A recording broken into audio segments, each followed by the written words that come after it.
好，来看看国际线，大家关注什么？英国的暴动还在持续当中，因为3个儿童而遭到这个网络的恶意的负面假讯息造成的暴动吗？那今天因为有一位9岁的女孩出殡啊，这个告别式让很多的民众百名的亲友去送行。在这种氛围里头呢，目前已经有800个人被捕，几千个人参与反种族的示威，没完没了。英国首相施凯尔态度很硬，他公开的表达，暴动并不是抗议活动，而是有组织的暴力行动，所以他也准备好所有的军警力量。要加以控制，甚至严管逮捕。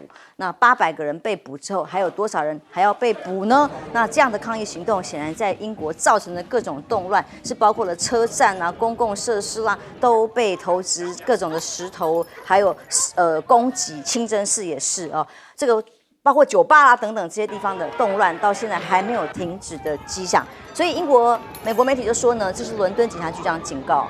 会严厉继续打击煽动仇恨者，包括谁？美国公民啊，然后就有记者问，包括马斯克吗？因为马斯克就在这个自己的贴文里面认为，内战他就提到了这种相关的这个文字里头，也对于英国正处于危险时刻提供了看法啊。那内战已不可避免，不是反对移民，而是反对种族迁移。那历来政府官员逐渐出现的这种不是本来的英国本地人嘛，是所谓的种族的这个概念嘛，包括印度裔的首相苏纳克啊，那加纳的财政大臣啊等等的，引发了英国民众产生种族寡不敌众的忧虑，而产生的冲突感吗？那甚至这个有一个在 X 上面贴文的英国女孩呼吁解放军解放英国，送3万枚东风飞弹来解放我们的国家，引起了很多中国大陆网友的讨论。那有网友就在上面留言说，3万枚东风，地球就没了啦！这个英国小姑娘太可爱了，但是他们没有解放，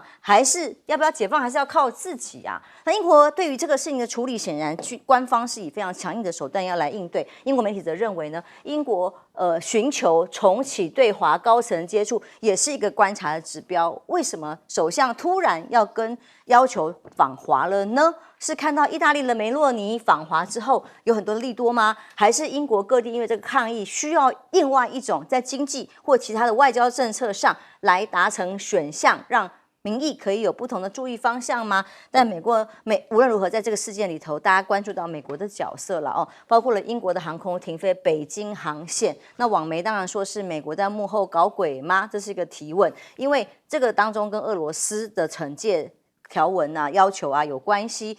通常但是大家分析都认为说，每次像这样子的施压，要求其他国家配合的措施，都是对美国毫发无伤，却对其他的国家和地区带来损害。例如，还有个地方也有暴动，在塞尔维亚又有大规模的暴动发生。我来看看画面哦，这个总理武契奇特别说了哦，数千个人上街头去抗议，聚集在首都市中心。他担心，因为地方的土地跟水遭到污染，所以到这里来抗议，行动也蛮激烈的。武契奇就说，看起来他认为这是有心人士正在酝酿政变。这个政变呢，甚至他有公开的表示，根据俄罗斯情报部门的了解，很多的这些所谓要发动政变的抗议行动，都得到了西方情报部门的积极支持。意思是什么？有其他美国或西方的国家支持来酝酿推翻武契奇吗？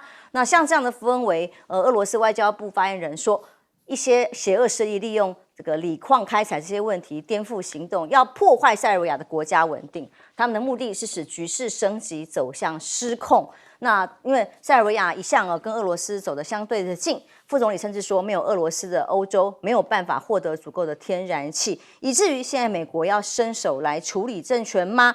常常有这样的例子，也不只是塞尔维亚，在各国都曾经发生过。例如哈希纳就曾经发出声明说，如果当时我听了美国的话，交出了圣马丁岛的主权，美国可以控制这个孟加拉湾啊，我本来就可以继续执政，就不会被赶下台了。或者是说，《华盛顿邮报》这个报道说，美国准备提供委内瑞拉的这个马杜洛赦免保护，来劝他赶快承认败选下台，就让这个各国的政权转移而能够由美国来控制吗？因为美国去年在卡达进行秘密谈判，还向马杜洛提议这种内容呢，就都是已经公开的把手伸入其他国家，影响当地的政局，早就不是新鲜事了哦。亮哥看到英国，我们讨论了，从昨天也讨论到现在，看起来现在这个暴动还在持续，而且真的没有停下来的迹象。其实这个是广义的右翼崛起的后遗症啊。那反移民的诉求在欧洲已经爆发过很多次了嘛，这英国是第一次。那就都是假消息啊。比如说那3个小女孩被杀，那凶手事实上并不是非法移民是出生在英国啊，是，那是卢安达的后代嘛。那人家也不是穆斯林啊。对。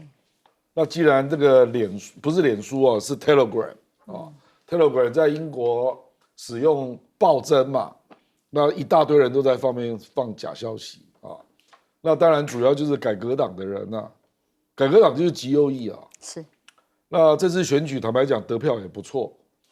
那后来《金融时报》有去做调查啦，就是发生暴动的地方多半都是有外来移民住的社区啦。所以他们等于是借机来表达他对外来移民的不满，那主要是针对穆斯林啊。那这个坦白讲，这个就是政治问题了啦。那你说像那个史凯默说背后是有组织的啊，这个当然有一定的道理啦，因为他们就是突然这样出来啊，那可能很多都是改革党的支持者，所以他才认为需要强力镇压呀。对，可是我跟你讲啊。他是镇压没有错啦，可是抓了600多个人哦。那问题，你对你的社区媒体有做管理吗？因为第一个造成大乱的那个人叫做马斯克啊。对了，马斯克在他的 X 上面公开写说英国濒临内战。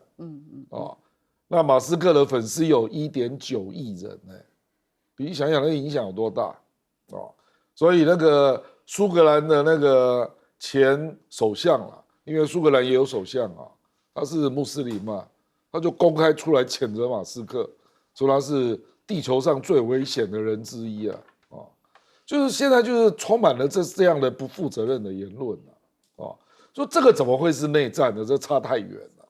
一开始只是假消息，然后误导，因为大家对3个小女生被杀感到非常的愤怒嘛。那政府就是简单就是第一个查办真相，然后迅速抓人，就是这样那所以很多欧洲人，因为欧洲人比较有经验他就来看英国人怎么会搞成这样。事实上，英国的穆斯林只有266万人，大概占人口的5%法国有800万那法国人就没有像你那么严重所以法国的媒体就普遍认为说，史凯默把这个问题看得太简单了。事实上，就是他的中下阶层或者是改革党的那些支持者，他就业不好，没错，然后通膨太严重，他生活不好啦，所以在发作啦。就讲一些谣言嘛，说我们的公益制度都被你拖垮了啦，等等，我的工作被你抢走了啦。可是根据经济调查都不是这样，你不觉得跟当年川普选举有点像吗？就这样乱连结啦，就这样啦。所以真正的问题是你的生活可不可以改善，就业可不可以改善，那通膨可不可以改善，是这种问题马斯克发文还有讲说，这都是因为移民政策所造成的关系，然后所以才会记者会有人问他们官员说，那你这样你要不要办马斯克？他说他就是支持川普的论调嘛。他说我们不针对任何特定人来回答。乔县长怎么看？英国的外相他准备要访问中国大陆，但是呢，其实这不是以最近来讲这不是第一次，在去年的时候，也就是之前的保守党的时候，那实际上来讲也有访问过，但是访问的同时，他们做了什么事情？访问的同时，这个外交他的外交大臣的这个内阁向他的下议院报告，台湾是独立国家。那难道中国大陆的外交部心里没有一点底吗？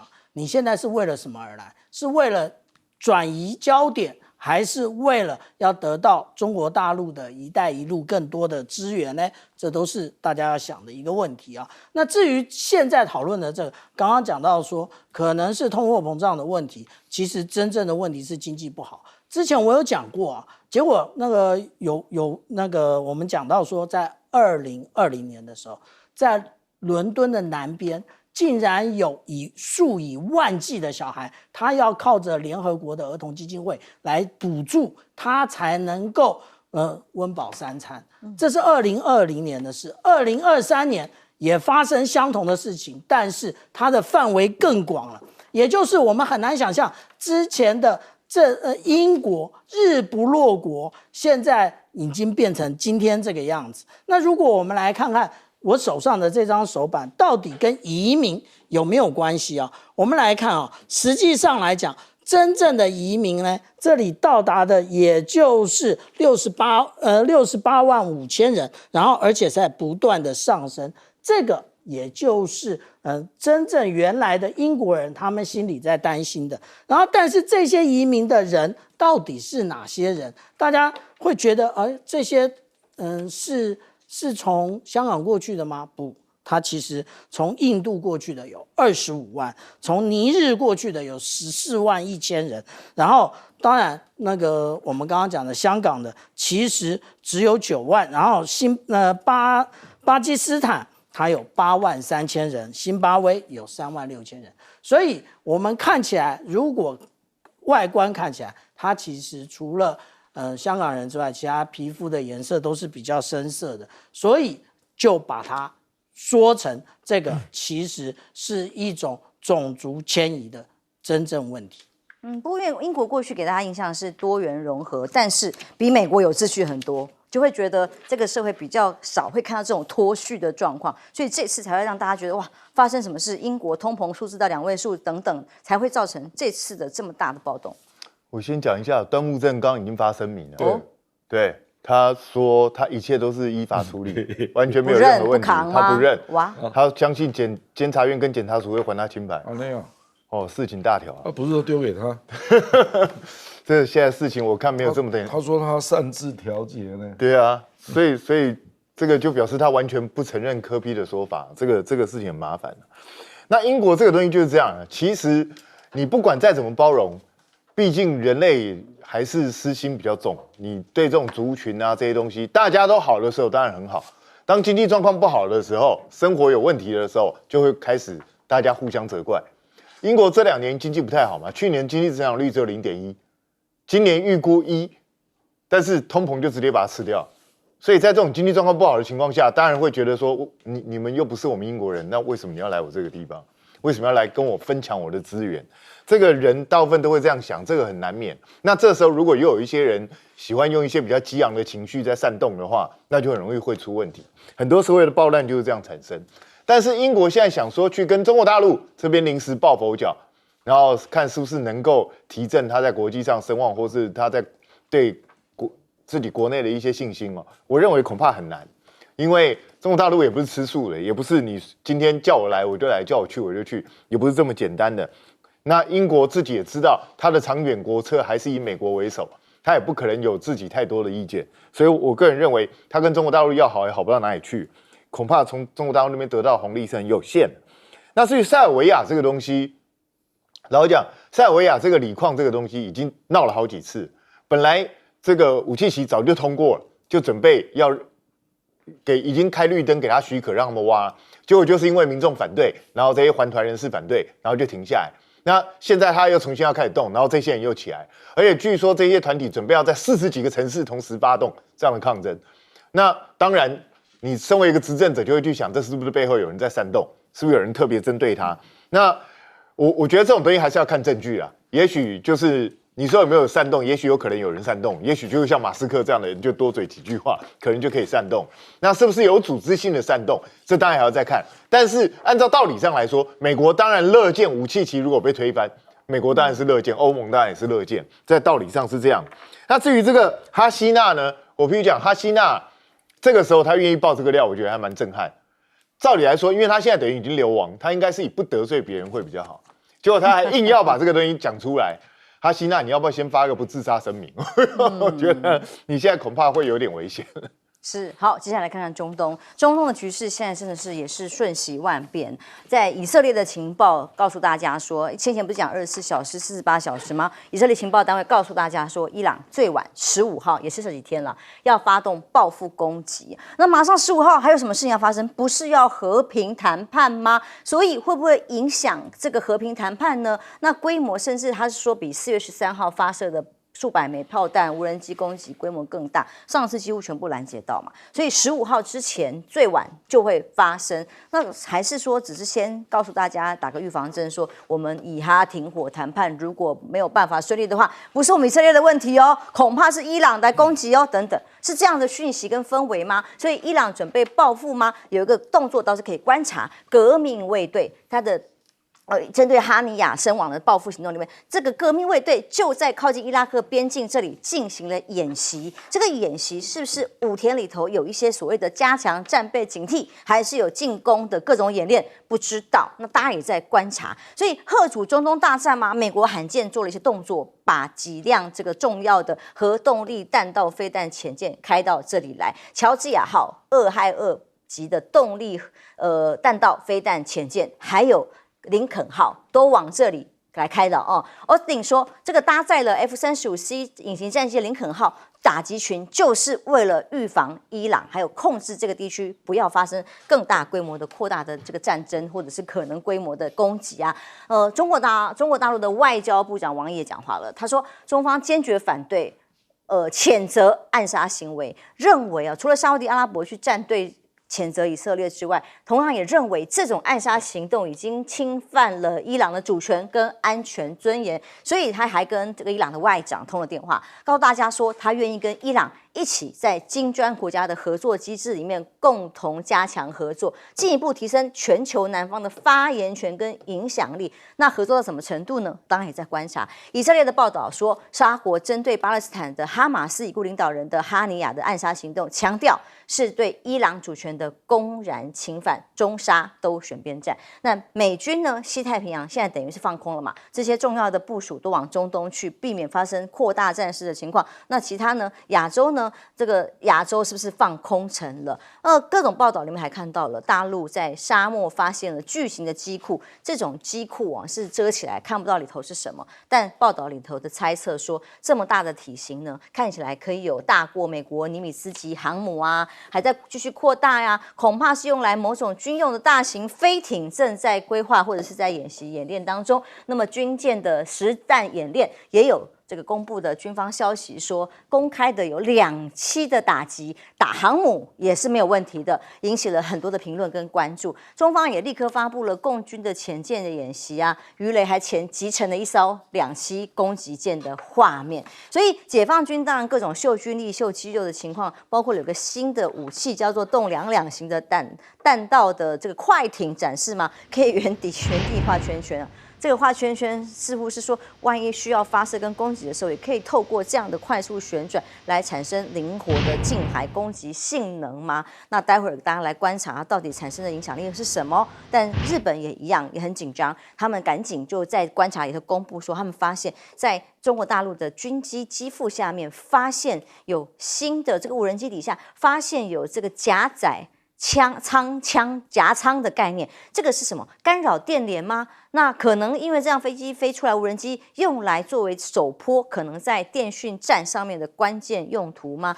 但是同时来观察是美国的态度，看台湾的时候，智库相关的研究报告有一个说法，最近出来了，说台湾并不是印太的全部，美军不能把台湾当作主要的焦点，美方也不该执着于台海直接跟中国对抗，所以卖武器要卖。然后保护费可能还是要收的但不想要负责台海战事嘛。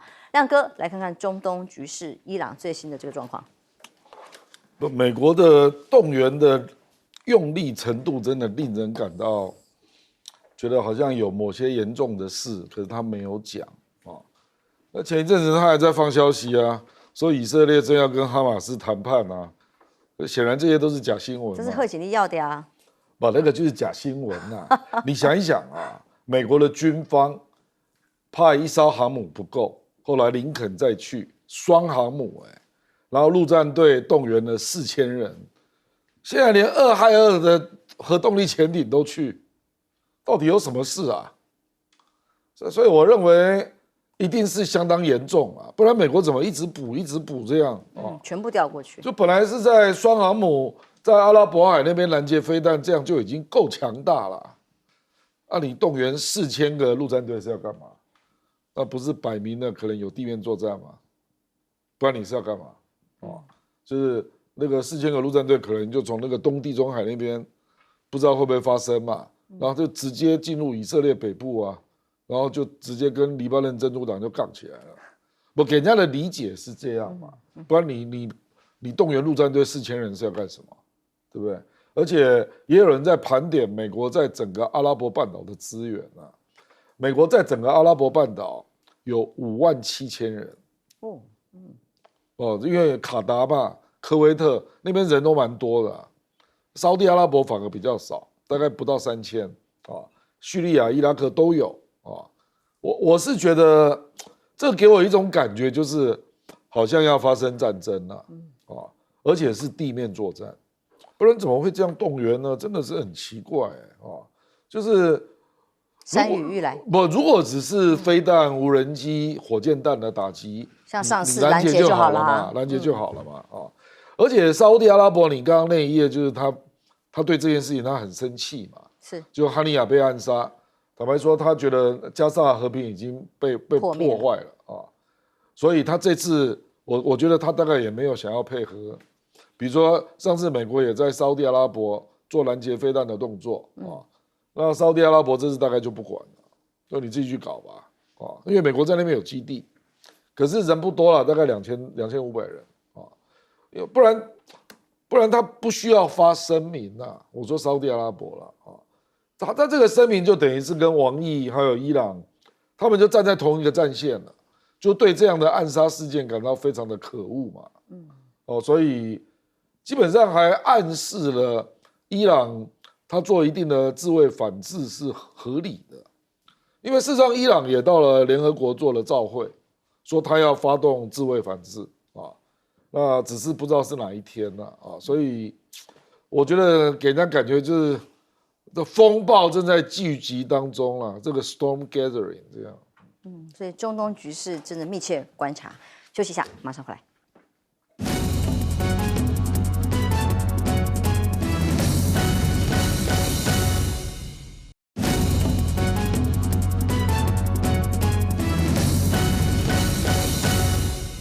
中东局势因为美国大批的军力武器往中东送，然后呢又有伊朗的军演正在陆地上进行，引起大家很多的揣测嘛，是不是山雨欲来，大战要开始？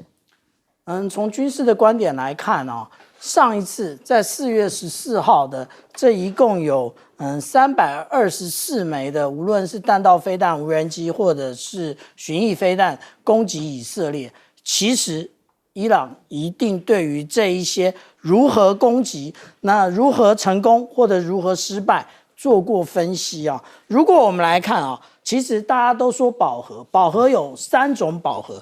第一个，我们讲方向饱和，我们就可以看到从伊朗还有也门直接发射过来的，它到底是哪里拦截到了，哪里没拦截到，这是第一个要讨论的地方。第二个，有关于数量饱和，也就是这么多枚，它一共也就是以色列成功拦截了96%，那个4%是如何成功的？这个也就是数量饱和的地方要讨论的。另外还有什么？还有战斗系统的饱和。其实我们看到西方的武器很少可以360度接战的，无论是萨德，无论是爱国者都一样，都没有办法360度接战。能够360度接战的是 S300、S400， 还有海虹9，都是360度接战。那事实上，我们如果来看当时的《欧亚时报》的报道，它有讲到伊朗其实有发射高超音速飞弹，这个可能就是成功的一个部分所以其实现在看，伊朗它上一次它有动用这个革命卫队演习嘛，没有，他就直接反击。没错。那这一次他为什么要动用革命卫队呢？演给你看啊，然后让你失去戒心。为什么？你以色列一天到晚叫，过几天那个伊朗就要攻击了。其实这对于他的内阁，对于他的人民都是不利的。为什么？一鼓作气，再而衰，三而竭，大家都不相信。然后接下来我们如果说看到解放军的这些武器发展，其实是小步快跑的。怎么说？我们看到这个。022的这个导弹艇啊，虽然它已经用了很长一段时间了，但是它到底使用哪一种飞弹？大家都说鹰击83啊，但是事实上来讲，以前我有秀给大家看啊，有鹰击62，鹰击62可以打400公里，绝对不是鹰击83的180公里，所以它放在它的一个弹仓里面，没有发射出来，谁都不知道它的打击对象。距离到底在哪里？因为它可以一直旋转呢。休息一下，马上回来。好。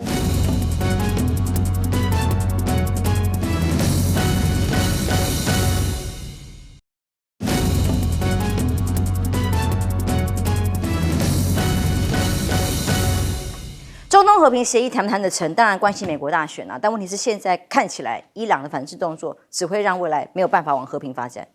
我觉得现在第一个。显然，伊朗是在备战状态当中。那以色列跟美国也在严阵以待。那伊朗，我觉得他现在就是用一种心理压迫战术。你不知道我什么时候要打，然后我就一直说我要打。那你也不知道我到底会不会打。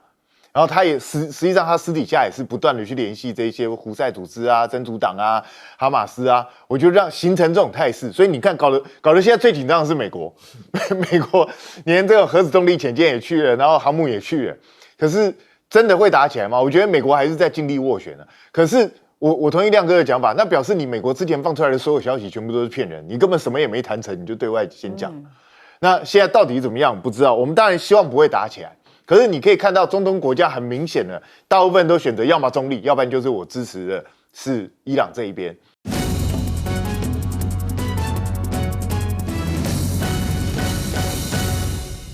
观众平安，欢迎收看 TBS 新闻大白话，我是黄浅秋。首先介绍这一节加入我们一起讨论国际国内议题大白话的来宾，第一位是耶鲁政治学博士郭正亮，亮哥；大家平安；资深媒体人谢寒冰；主持人好，大家好；前海军舰长吕礼诗小舰长。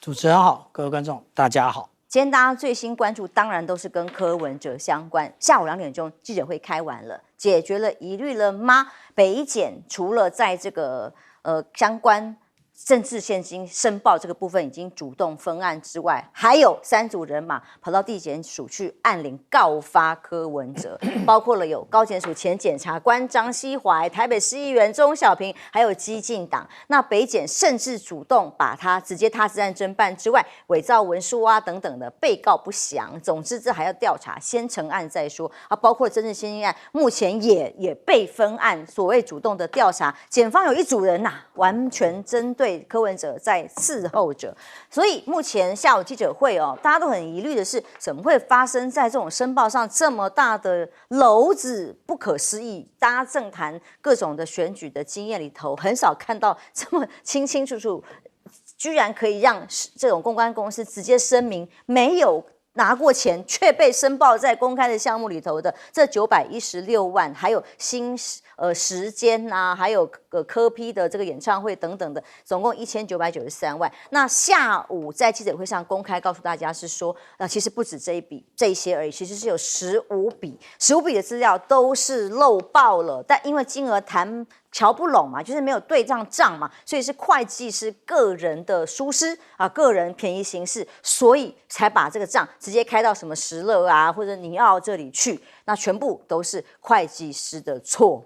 那这些资料都是送选委会的，难道不知道会被查吗？这到了不可思议的地步当初柯文哲本来跟绿营合作的时候，包括柯妈妈陈佩琪都捧上了天，但如今呢，像柯妈妈在受访的时候特别喊说，赖清德是民进党里面少数没有贪的人，是不是就被很多人解读说是像赖清德在求情了吗？因为这一次所有的爆料内容，大家在分析，光是陈佩琪自己这个小草咖啡厅用儿子的名义当人头来开设就有兼职实犯意、借名登记，违反公务员服务法啊。爆料的人其实都不是民进党的哟，没有出手哦，出手的都是大部分是包括他自己柯文哲前幕僚吴静怡，那或者是网红，或者是名嘴康仁俊，过去也跟黄珊珊在亲民党关系很友好的，但这些人发生这样子的各种爆料里面，几乎都戳中了要害，也就是说，都是事实上有所疏漏的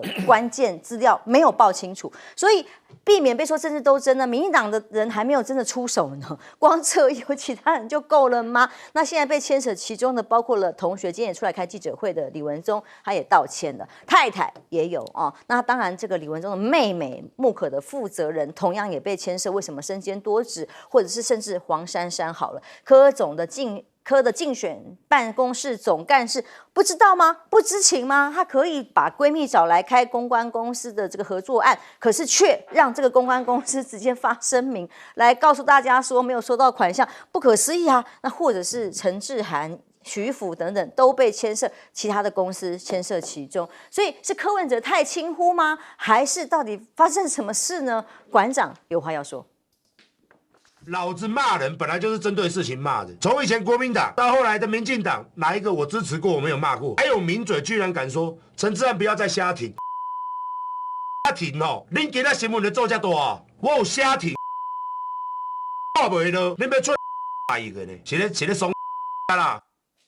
所以除了内部在所谓的司法侦办程序当中，柯 P 有没有办法全身而退，还有的瞧。但是在两岸之间呢，一样是所谓的兵凶战危，有没有办法面对真正的状况呢？今天又有中共的基建台海周边活动，那么前一天不是还说，哎呀，没有到我们内海啦，公布的图不是符合比例的啦。那这一次到今天上午6点为止，一共侦获的是9架次，同样逾越海峡中线，已经家常便饭3架次，9艘次持续在台海周边活动。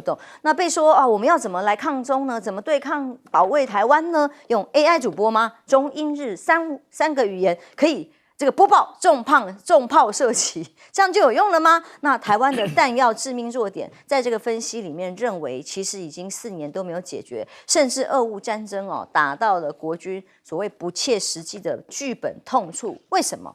因为我们的武器迟迟不来，花了钱，一直买不到美国应该要盘点给我们的这个军事设备，以至于今年本来应该学习操作的这个各种刺针型的肩上型的刺针防空飞弹，也都没有办法做啊，货没来是不怎么做，所以新制的各种的弹药没有到，只好用旧款想办法凑合着用。那一方面，美方觉得我们没有适当的训练人，那人员又不足，然后又不会训练用新的武器啊。问题是花了钱，武器也不进来啊。那另外传出来，国造潜舰海鲲号今年9月就要海试了。那军方高层则是否认说尊重各方自行评估。那上次说是下水，没有真的下水。那现在传出来可能海试啊，什么时候海试不知道。大白话致电相关单位仍然没有得到任何的回应。亮哥，当我们看到柯文哲这些案子发展到现在，而且不是一件事情，是多件齐发，一起围攻下来，您看怎么发展？不啦，金华城那个还不知道啦。我们现在就讲政治现金啊。坦白讲，我参选过3次，报过3次账。我认识的政治人物，我真的没有看到政治现金账这么混乱的，我真的没有见过。这个，今天这个网络在流传一句金句啊，说我很负责任的跟大家报告，我完全不知情。我坦白说，这个候选人对自己有可能不知道细节啦，有吗？不可能啊！候选人本身，我跟你讲啊，你自己在参选啊，你会把你的财务全部外包吗？你会这么放心吗？一定要有信任的人啊！当然啊，当然是这样啊。而且你如果稍微谨慎一点、稍微认真一点的候选人，你会对你一定金额以上的支出，你都不知道流向，怎么可能呢？比如说我自己参选，我5万块以上的金额我都知道。现在还不止候选人不知道，总干事不知道，财务长通通都不知道，所以就是不可思议嘛。那我这个是小立委啦，市长、总统，对相当金额以上的流向你都没有概念，这个我实在是难以想象了。说实在的啊，这个基本上一个政治这个一个竞选的一个出账流程啊，你的竞选部门也要有签字的过程啊，而且如果有计划还要那个签活动的计划，然后往上签啊，所以这是有2套签字的流程呢，一个是活动的概过嘛，然后要申请这笔钱嘛，因为他这个钱都不是很小的钱啊，那就要经过活动部啦，或者是总干事啊，都要签字的，啊，那签合之后开始支出嘛，支出回来还要报账那就要经过财务啊，然后最后要到会计师，这个我难以想象是他的会计师端木正一个人就可以临时自己决定要把账塞到这几家公司哦，不可思议。怎么可能这样做账呢？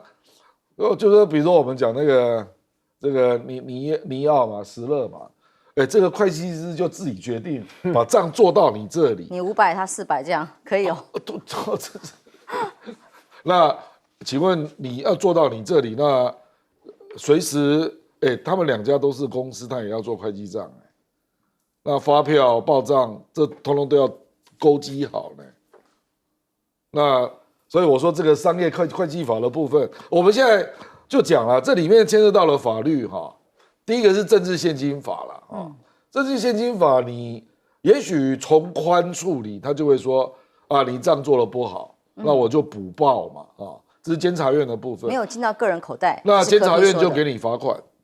监察院不会去查有没有进你口袋啦，他也没那个能力啦，他只查你有没有违反报销那了不起就是给你补报，然后罚款嘛大概是这样那可是可能不止这样如果接下来因为钟小平去提告嘛而且他也分他治案，所以检调可能会进来那检调进来就比较麻烦的，就是他会去了解是不是有广义的背信如果他去查背信伪造不实那他就要去查整个流程嘛。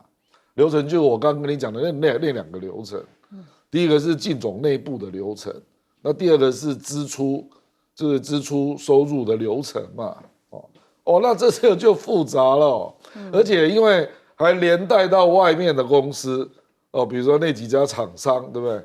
那这个就看那个检调办案的用力程度了，不然他会去对你那个厂商的提供的发票是不是当时真正的发票，不然你还有做假账的问题然后我还没有讲到图利你有没有放到自己口袋我还不知道我现在只是在跟你讲这整个程序，如果是在监察院就结束了，那就是最单纯的。今天记者会他是讲说我们就是补正资料，不，那个是指监察院的部分，对，只有监察院这一关可以。对，那因为它有一个政治现金处没嘛错那个所有的那个民代公职都要面对的啦。现在就是说有人提告，那检调会不会开始约谈？那我相信他不会去约柯 P 了，那已经到最后面了。他会去约你的竞选干部，然后约厂商，那约出账的流程。那要查细一点，就会包括你的发票，那发票是不是对得上？这个相当复杂的啦，这个，你若有这个少数啦，比如说我不知道他的总开销是多少因为这个出问题的就将近2000万嘛。对啊。那我不知道他的总开销是多少。上次有提过好像5亿，是不是？就是看你的占比啦，就看你的占比啦。说实在，你如果是花50亿然后你出问题的是500万，那大概就是看比例啦。那人家大概可以原谅你这样就从轻可能就罚锾嘛因为背信罪那个刑责是很大的它可以是5年以下，也可以是50万罚锾以下，那就看程度嘛所以我说他这个真的是难以想象我真的我从政那么久，我真的没有看过这样的情况，我真的没有见过。能想象大概只有吴淑珍当年在凑发票、报国务机要费，类似这种概念。对不起哦，国务稽查会不需要跟监察院报对，告，我是说这个是拿发票在公开凑账对，这是还要公开申报给账选委会的，要，这真的很离谱。而且那个是可以查啊，人家要对上网公告，人家是可以看细目的啊，对不对？对啊，所以这个柯文哲今天在记者会上定调就是个瑕疵，而且是重大瑕疵。他提出了15张的这个单据，告诉大家说每一笔都有签收，只是会计师一个人哦，只有他知道会计师一个人的疏失。那为什么今天端午正没有来开记者会？不是你们现在全部都说是他干的，那他自己要出面啊！他不是一般人，他不是你一个委外会计师，不是这样子的。关键人没来，对，因为他是你民众党的财务近半的财务，然后他还曾经是你们的不分区委员提名人，然后你还曾经推荐他去当富邦独董，这个人跟你关系很深呢。然后你们开个记者会，然后他没来，不是很怪吗？然后你们说都是他的错，那会不会隔2天端午正出来喊冤怎么办？他说都不是他的错怎么办？因为你现在告诉我说这是15笔漏报，然后2笔误报，你相信吗？老实讲，我不相信。为什么？因为你说会计师忙到怎么样？会计师再忙，他有必要为了帮你做账，然后拼了我会计师执照的问题？真的啊，他有重大的刑责，无法再执业。他将来是不能执业的，对啊，这是非常严重的事情了。他为什么要去做这件事？违反三块法还得了？甚至有刑责的。老实讲，你来不及报，那是你们民众党自己财务的事啊。你这些东西太复杂，干嘛我丢回去？你们理清楚再丢给我。我会计师是负责最后端的处理，我又不是帮你在那边理。我认识会计师都很龟毛当然很机车的，每一笔本来就是啊每一笔逐笔在审。连我自己在那边开发票的时候，有的时候那个章没盖好，什么会计师丢过来给我，叫我重漏。他管你会不会来不及就是这样子啊真的是这样。对啊，那这个会计师是帮你 cover 一切，你相信有这种事？而且最扯的是什么？你知道？石乐跟尼奥这2家公司，黄珊珊自己都承认这是他好朋友。过去他当他在竞选台北市长的时候，这家公司就在帮他忙的哦。然后呢，这个端木正也很奇怪，他也没有知会人家，就直接把账挂在人家头上。对呀，这个会不会太瞎？然后这家公司明明跟黄珊交情这么好，结果呢，他不是选择私底下去跟黄珊讲，你们那个是不是报错了？赶快纠正一下。